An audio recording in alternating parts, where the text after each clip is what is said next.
Subscribe কৰক আমাৰ চেনেলটো আৰু বেল আইকনটো দবাবলৈ নাপাহৰিব লেটেষ্ট ভিডিঅ' নমস্কাৰ মই সুমিতা এটা ধুনীয়া ইউটিউব চেনেল আছামিজ থিয়েটাৰ ইয়াত নপুৰণি শিল্পীসকলৰ খা খবৰ আপোনালোকে ঘৰতে বহি চাই থাকিব পাৰিব গতিকে আপোনালোক সকলোলৈকে এই ইউটিউব চেনেলটো আছামিজ থিয়েটাৰ চেনেলটো আপোনালোকে লাইক কৰক কমেণ্ট কৰক শ্বেয়াৰ কৰক এণ্ড ছাবস্ক্ৰাইব কৰক ধন্যবাদ আৰু লগত থকা বেল আইকনটো টিপিবলৈ নাপাহৰিব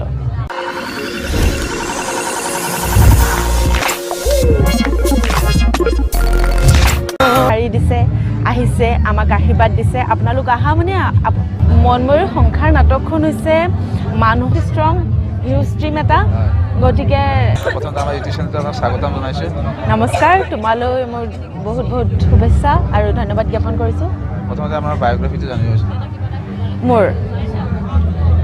মোৰ ঘৰ হৈছে নগাঁৱত মই গুৱাহাটীত থাকোঁ মাজে সময়ে অহা যোৱা হৈ থাকে নগাঁও টু গুৱাহাটী আৰু মোৰ ঘৰত বৰ্তমান মা দেউতা ভাইটি মই এই বৰ্ষৰ শ্ৰেষ্ঠ নাটক বৰদৈচিলা মনময়ূৰ সংসাৰ সঁহাৰি কেনেকুৱা হৈছে বৰদৈচিলা থিয়েটাৰৰ তিনিওখন নাটক খুব সুন্দৰ নাটক তথাপিও মনময়ূৰ সংসাৰ নাটকখনে দৰ্শকৰ অদ্ভুত বিপুল সঁহাৰি মানে অদ্ভুত ধৰণৰ আৰু বহুত ভাল লাগিছে আমি ঠিক তেনেকৈ দুৰ্গোৎসৱতো আমি যিমান সঁহাৰি লাভ কৰিছোঁ ঠিক তেনেদৰে এতিয়া আমি নলবাৰীৰ ৰাসত আছোঁ নলবাৰীৰ ৰাসত জনসমুদ্ৰত পৰিণত হৈছে বুলি তুমিতো দেখিছা বহুত মানুহ সঁচাকৈ ভাল লাগিছে আমি অভিনয় কৰি ইমানেই সুখী হৈছোঁ আমি যে দুটা কৰিছোঁ তিনিটা শ্ব' কৰিছোঁ সেইটো আমাৰ অনুভৱ কেতিয়াও হোৱা নাই সঁচাকৈ বহুত ভাল লাগিছে এই চেনেলটোৰ যোগেদি মই সমূহ অসমবাসী ৰাইজলৈ মই শ্ৰদ্ধা জনাইছোঁ এই চগতে নলবাৰীবাসী ৰাইজক মই ধন্যবাদ জ্ঞাপন কৰিছোঁ ইমান ধুনীয়াকৈ আমাক সঁহাৰি দিছে আহিছে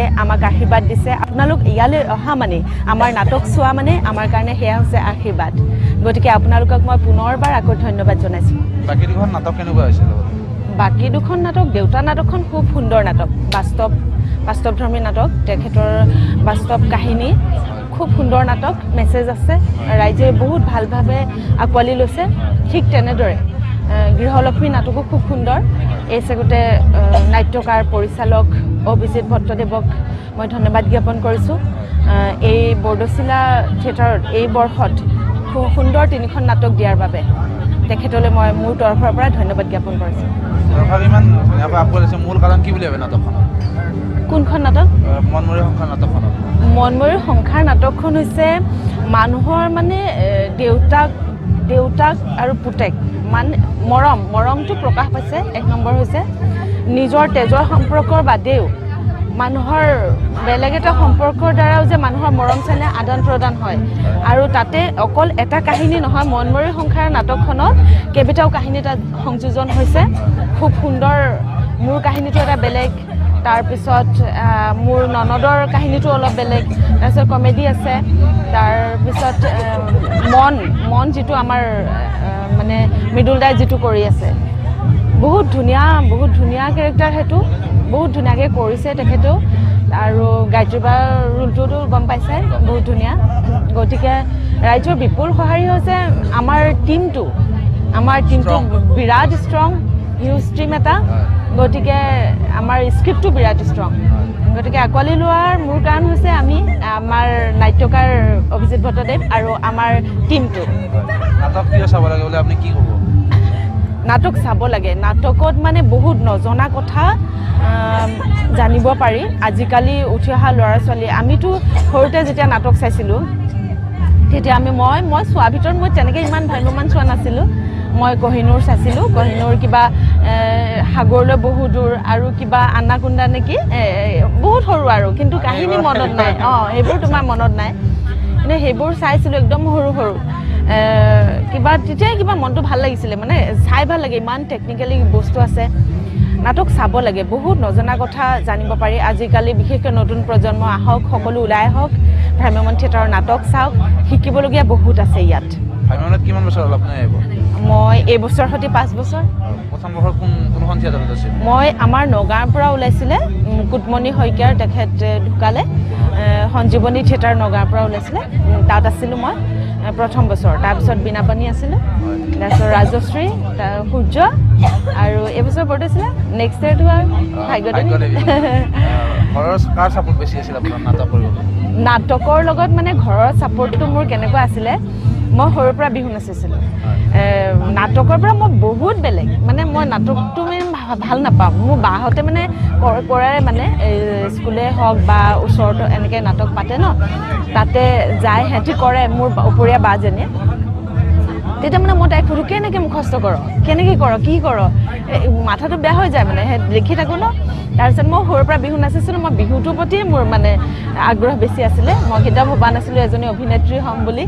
আৰু আজি মানে কি হ'ল, মই বিহুৰ পৰা যেতিয়া মই অভিনেত্ৰী হিচাপে আহিলোঁ, আজি মই বহুত সুখী আৰু এজনী ভাল সফল অভিনেত্ৰী হ'ব যে পাৰিম, সেইখিনি মই দৃঢ় বিশ্বাসেৰে মানে মই দৃঢ় প্ৰতিজ্ঞ হৈছোঁ। আৰু সেইখিনি এজনী ভাল অভিনেত্ৰী হ'বলৈ অসমবাসী ৰাইজৰ পৰা মই আশীৰ্বাদ বিচাৰিছোঁ। আপোনালোকে আশীৰ্বাদ কৰিব, মই যাতে আৰু আগুৱাই যাব পাৰোঁ।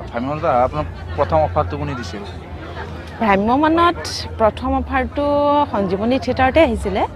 মই তেতিয়া মানে কি হয়, কম্পিটিশ্যন কৰি আছিলোঁ বিহু কম্পিটিশ্যন কৰি থাকোঁতে এনেই ড্ৰামা হয় ন, আমাৰ তাতে মানে নাটকবিলাক হয়, স্কুল কলেজতো মই কৰিছিলোঁ অলপকৈ। তেতিয়া মানে মোক কৈছিল আৰু এবাৰ থাকি চোৱা, মইতো নাথাকোঁ, ঘৰৰ পৰা বাহিৰত থাকিম, একেবাৰে নাথাকোঁ। খুব মানে দেউতা মায়ে কৈছে একবাৰ থাকি চাচোন, একবাৰ থাকি চা। বেছিকৈ ছাপোৰ্ট মা দেউতাই প্ৰথমতে ক'লে থাকি চাওক, তাৰপিছত কি হয় হওক। মা দেউতাক মই ধন্যবাদ জনাইছোঁ। স্ক্ৰিপ্টবোৰ কেনেকৈ মনত ৰাখে? স্ক্ৰিপ্টবোৰ ডাঙৰ কথা হৈছে, স্ক্ৰিপ্ট মই মানে কি হ'ল, যিখন মোৰ ডাঙৰ আমাৰ থিয়েটাৰত মানে এনেই চবকে দি দিয়ে ন, ফটো ষ্টেট কৰিবলৈ গোটেইখন দি দিয়ে। মই কিন্তু সেইটো কৰিব কেতিয়াও নোৱাৰোঁ। মই নিজে লিখিব লাগিব, নিজে লিখি মানে প্ৰত্যেক বছৰ মই সেইটোৱে কৰি আহিছোঁ। কিন্তু মই ধুনীয়াকৈ মানে সেইখন লৈ ল'ব পাৰোঁ, কিন্তু নহ'ব, মই একদম এটা চিন লিখিব লাগিব। লিখি গৈ পেলাই তাৰপিছত সেই বহি যে সামৰিলোঁ। মানে ৰিহাৰ্চেল যেতিয়া গ্ৰাউণ্ডত হৈ থাকে, তেতিয়া মানে কি হয়, অলপ চাওঁ আৰু এইটোৰ পিছত এইটো চিন আছে। গ্ৰাউণ্ডতে মানে ৰিহাৰ্চেল হৈ থাকোঁতে মোৰ মুখস্থ বুলিবলৈ নকৰোঁ কেতিয়া। এতিয়াতো সেই কেতিয়া বন্ধ কৰিলোঁ জানা, ৰিহাৰ্চেলতে মই বন্ধ কৰিলোঁ। চলচ্চিত্ৰ অভিনয় আপুনি ভ্ৰাম্যমাণ জগতলৈ কি হয়? মানে চব আৰ্টিষ্ট আজিকালি চলচ্চিত্ৰ অভিনয়ত নাই, চব ভ্ৰাম্যমাণত গুচি আহিলে। মূল কাৰণ কি বুলি ভাবে? ভ্ৰাম্যমাণলৈ অহাৰ মানে কাৰণটো মই সকলোৰে বেলেগ বেলেগ থাকিব পাৰে, সেইটো মানে মই ক'ব নোৱাৰিম। সেইটোৱে ভ্ৰাম্যমাণটো মানে ইমান এটা ধুনীয়া উদ্যোগ, মানে সকলো আৰ্টিষ্টৰে মানে তাতে মন যিমান ভালভাৱে তাত অভিনয় কৰিব পাৰে, এখন ডাঙৰ মঞ্চ। চলচ্চিত্ৰ জগতৰ সেইটো মই কোৱা নাই। আজিকালি মানুহ হৈছে চিনেমা হলত, যিমান ভাল চিনেমা হ'লেও তুমিতো গম পাইছা, ভাল চিনেমা হ'লেও মানুহ হয়, কিন্তু তথাপি বহুত কমি গ'ল। আৰ্টিষ্ট সেইটোৱে মেছেজ পাব লাগিব, আৰু আৰ্টিষ্টবিলাকৰ মনটো মানে সেইকাৰণে কমি গৈছে। চোৱা, এখন চলচ্চিত্ৰত বহুত টকা খৰচ হয়, এজন প্ৰডিউচাৰ হওক, এজন মানে কষ্টও হয়। সেইখিনি যেতিয়া ফল নাপাব, তেতিয়া তেওঁলোকৰো তেতিয়া অলপ মনত বেয়া লাগে ন। গতিকে সকলোকে অনুৰোধ জনাইছোঁ যাতে চলচ্চিত্ৰ জগতখনো খুব আগুৱাই নিয়ক। ভ্ৰাম্যমাণ বুলিয়ে নহয়, ভ্ৰাম্যমাণ যেনেকৈ চলি আছে একদম ধুনীয়া এটা উদ্যোগ, গতিকে ঠিক তেনেদৰে চলচ্চিত্ৰ জগতখনো ভালদৰে চলি থাকক। গতিকে মই অসমবাসী ৰাইজলৈ মই সেইটো অনুৰোধ জনাইছোঁ, সকলো আহক চলচ্চিত্ৰ জগতৰ যি অসমীয়া চিনেমা, আমি অসমীয়া মানুহ, গতিকে অসমীয়া চিনেমা সকলোৱে চাবলৈ আহক। অসমীয়া চিনেমা জগতৰ শিল্পীসকলক উৎসাহিত কৰক তেখেতসকলক। গতিকে ভ্ৰাম্যমাণ যেনেকৈ আমাক, ভ্ৰাম্যমাণ জগতখনত যেনেকৈ আমাৰ আৰ্টিষ্টসকলক সকলো মানে ৰাইজে আমাক আগুৱাই নি আছে, ঠিক তেনেদৰে চলচ্চিত্ৰ জগতখনো আগুৱাই যাওক, তাকে মই কামনা কৰিছোঁ। নাটক কৰি বেলেগ মজা লাগে। দৰ্শক হয় মানে কি জানা, নিজে যেতিয়া কৰি থাকোঁ খুব মন যায়, নিজৰ কিমান আৰু প্ৰথমে ভয় লাগিছিলে, এতিয়া ইমান ভয় নালাগে। কিন্তু যেতিয়া মানে কি হয় জানে, খুব বেছি মানুহ হৈ যায় ন, কিবা যেন ডাইলগ লাগিব নেকি, লাগি যাব নেকি, এনেকুৱা হৈ যায়। কেতিয়াবাতো হৈয়ে যায়, মোক বেছি ঠাণ্ডা হ'লে একদম ডাইলগ থটকৈ লাগি যায়, সেইটো হৈ যায় এনেকৈ।